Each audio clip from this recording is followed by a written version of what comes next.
Hi, good morning. I thought, why not do another video journaling, whether or not I post it, um, for no reason.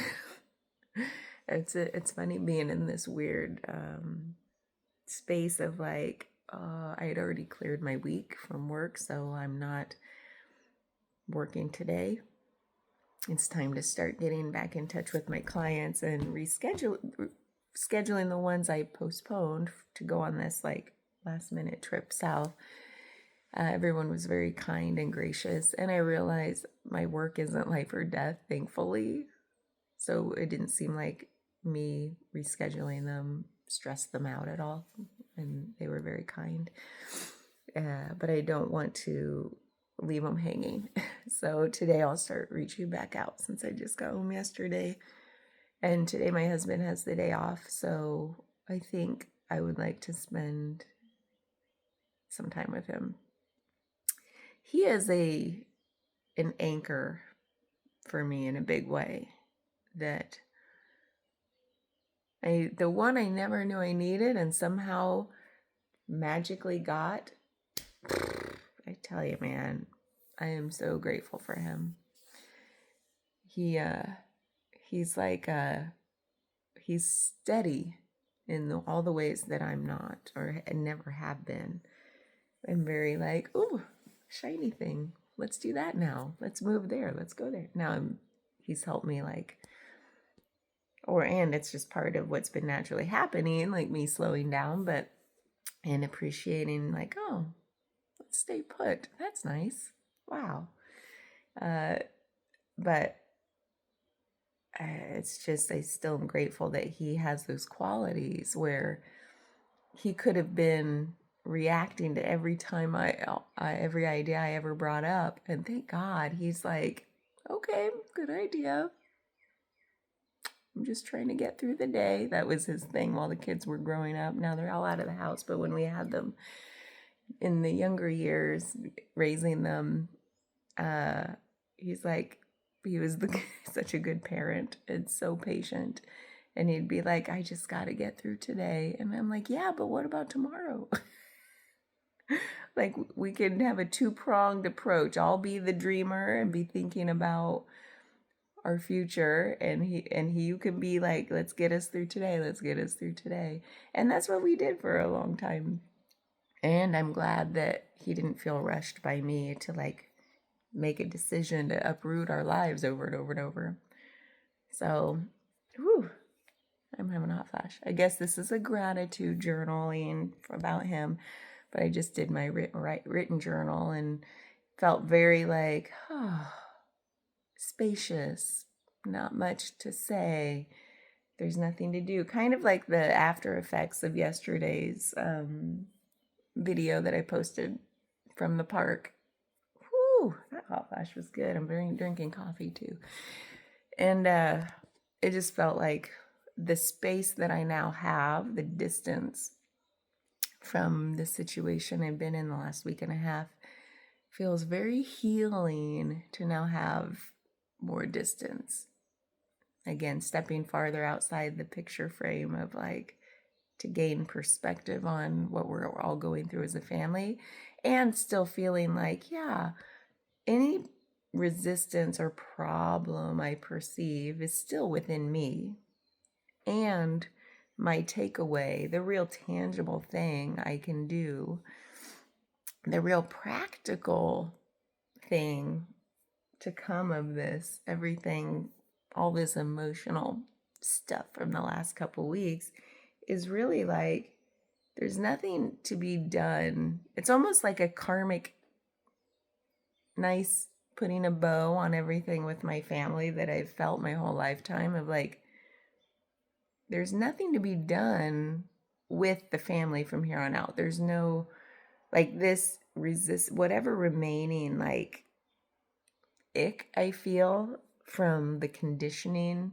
Like when I look at their behaviors and I'm like, ew, it's still what I see in myself that I don't want to perpetuate anymore, that still sometimes comes out. It's like you can't help it. And those are the things that are left to heal so that I don't infect my loved ones around me these days, going forward. And so and what I mean by karmic ending is like, that's what I've always meant to learn from being born into this and being conditioned with it all those many years ago, and then why I still see it play out in front of me and why I still have an aversion to it when I see it is like, oh, wait. I mean, I've always known this, but like, it's just finally a period at the end of that karmic journey of like, there's nothing to do with the family. Like, I feel very solid in here's the distance I want. I don't now, if I had felt like, man, I really want to be close with them, I really want us to be close, that would be different. I do feel that way with certain people in my life. Like there's a desire for healing a relational thing. With them, I don't feel that. And I'm grateful actually, because if I did, I'd be like, oh shit, it's gonna be my biggest life's challenge. But no, I know what my other life's challenges are that are bigger than that, and they're more important to me. This is like, oh, there's a period at the end of that. Like I'm not here to heal this relational thing with them. It's to take the ick I still feel, that I still feel like comes out involuntarily sometimes, and like heal that so that I don't keep hurting the people around me with those same behaviors. Do you have those in your life? Those things you feel like you just can't help yourself, the things you can't help saying, the things you can't help doing, or the things that you're already good about not perpetuating outside of yourself, but that you still feel the internal resistance.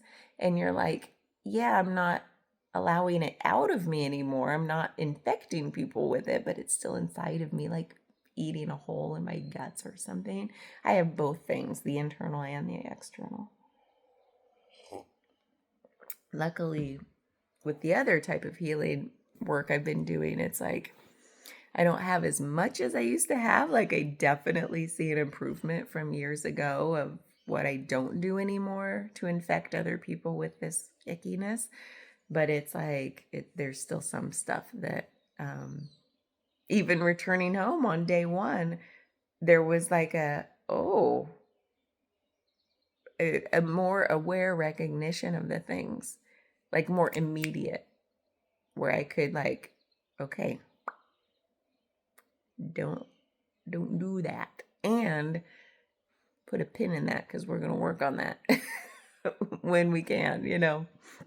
So, and I've always known about these traits, and now there's just this clarity, this like really crystalline, pristine clarity that has come in through this experience with them. That finally, it's almost like a little bit of stepping outside of that picture frame. It's like the perspective is coming moment by moment of like these last few days of, oh, even into this, even last week when I was there was a recognition of like, oh, this is what this journey is partially about for me, in addition to being there to support the family through what they're going through.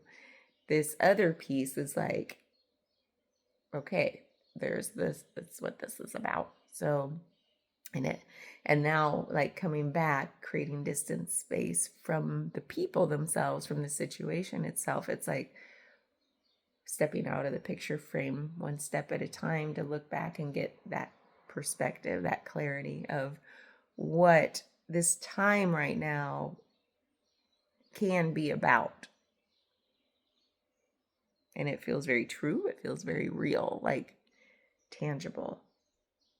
Like I said, I don't know how to say it, the crystalline clarity of like, and it's not one of those, oh my God, epiphany type things. Those I have learned to respect and pump the brakes on. If you know, you know. And I think you know. That should be the title of my YouTube channel. If you know, you know, and I think you know. It's like, it's the epiphany things are fun and they feel good, and it's like, oh my God, that's what this is all about. And when I'm like, I respect it. I don't want to say I'm skeptical of it because there's so much truth in the epiphany stuff, those like divine download type epiphanies where what wasn't seen before is now seen. That's how stark the before and after is. And that's why it's such a and it's usually just the first thing that makes it feel like that. And then there's a lot of follow-on clarities that emerge from that, and meaning makings and nuance to everything. And it's in the nuance of the follow-on aftershocks of the first epiphany shock that things really start to make sense. The more clarity emerges in the nuance, and that feels more grounded, because the big epiphany is usually a little bit ungrounded feeling. So what I've been experiencing is like stuff I've already known. The epiphanies for that stuff had already happened. These feel more like the grounded aftershocks of like each step out of the picture frame. It's like mixed metaphors here, but yeah, I think you know what I mean. If you know, you know, and I think you know. Like there's the stuff I've already gotten the epiphanies on, and now it's just more clarity, the more nuance coming, more clarity, where it's like, okay, that's what this is about. And to me, when that's the pumping the brakes to say it's not one and done and then do something with that epiphany. It's like, wait for things to clarify. Wait for the waters to become clear again so you can see down below about what's really down there. Wait for the silt. There's so many metaphors you could use. None of them I'm doing a great job on right now, but that's all right. You know what I'm talking about. And it's the more grounded nuance clarities coming that are really solidifying what the longer story arc, this timeline, the journey has been about and continues to be about. And there's more, there's always more. Like I said yesterday, it's a continual unfolding.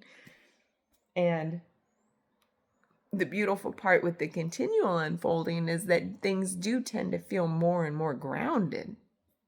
There's like more, when more nuance happens, and kind of like more, when then after there's like a shock, the first epiphany, and then it's like a ball that bounces, and there's more bounces, and they're closer together and faster until the ball settles.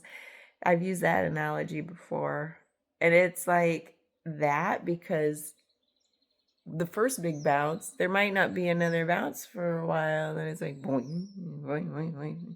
And now it's like in the final, and I don't know if it's final, but it's definitely in the part where it's like, and that means the little epiphanies, the little nuances, the little bounces, each time a bounce happens, more clarity, and the closer they are, there's more repetition, and same, not big different bounces where things like different types of clarity coming in, but then the more things kind of repeat, and you're like, oh, that's more of the same, and then the mind starts to like categorize and make things like with like, and different, oh, that's different than that. And so with all of the little bounces, it feels like more repetition close together about what this has always been about. It's hard to talk about for me. I'm not doing a great job this morning, but I think you follow for your own life. Like I could give you real specific examples. Like for me, the big the ickiness, the leftover ickiness that I've still felt that got conditioned into me from this branch of the family I just visited. Let's see, how do I want to say this? Like I said yesterday, I'm a recovering perfectionist. And the specific brand of perfectionism from this family that I still see them doing to each other and to us, and it's so toxic. I feel nauseous now when I see it happening. And it's how I feel things in my body. Like the stuff that's like, pay attention to this. You don't want it in you anymore. It's like I wish I could just puke it out and be like, whew, man, feel better now. But it's like the kind that says, I expect you to know, like there's a clear way, let's say, that I perceive how something should go for the best outcome and the best, most efficient way to do something. Like there's only one right answer. And I'm not going to tell you what it is. You just have to know. And if you don't know, you're a fucking idiot. You know what I mean? Now, those words aren't used. They've been used, though. And that's tragic. They've been used. And it's so tragic and heartbreaking for the people they're used against in the family. But anyway, that aside, there's still this like, it's like you just should know. And if you don't, you're an idiot. And there's no right answer either. You could do something one way thinking, oh, it's like walking on eggshells, because at any moment that person who has such clear expectations for how something should go, you're never going to do it perfectly. So you got to walk on eggshells, or else you're going to get shamed, ridiculed, all the things, and if you do it perfectly, you still won't get recognized for that. There's no good outcome. There's only landmines. Like yesterday when I was saying, like, it's all a trap. That was for a different thing I was talking about, but it kind of feels like that. You're always going to step in a bear trap. You're always going to trigger a landmine, no matter what you do. You could do, like, there's no right answer. I was talking with my brother about that because he suffers greatly from it and I can't talk to him about it. There's no talking to him about it. He is explosive. He's like our father, I'm talking about my father. He's like dad 2.0.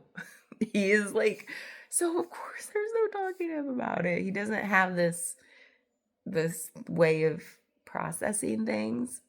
And I feel for him. So my heart breaks for him, the little boy in him that never got approval from his father.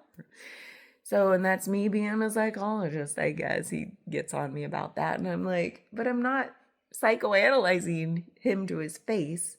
He just doesn't like the way I talk about things. So I know just to not talk about things. So anyway, he takes the brunt of it, being a male figure in a toxic male family kind of situation. So there's just a lot tied up with like have somebody be walking on eggshells around you because you can't do anything right. They can't, it's like, So anytime I feel that coming up in me, like this idea that I've had that something has to be done a certain way. Oh my God. And I know so many people suffer from this because there are memes about it. In fact, and this is what, just to cut to the chase, obviously, if you haven't figured it out, this is what I don't want to do to the people around me that I know I've done my whole life and I continue to do, but that I've stopped in a lot of ways. I have improved, and my husband and I talk about it because unfortunately he takes the brunt of it, and I don't want to do him that too. And that's why I started out with a gratitude journal, I guess, about him, is because he's the one I don't want to do this to anymore. Like at all. He doesn't deserve it. He is perfect the way he is. And he's home. Maybe that's a good place to stop, is to say he's perfect just the way he is. And the memes I just want to end on is like, he sent me a meme this morning. It was so funny. It's perfect for an ending to this. It's like, uh, how a man feels when he folds the towels perfectly, just the way his wife wants them, is like, you're simply the best. Yeah.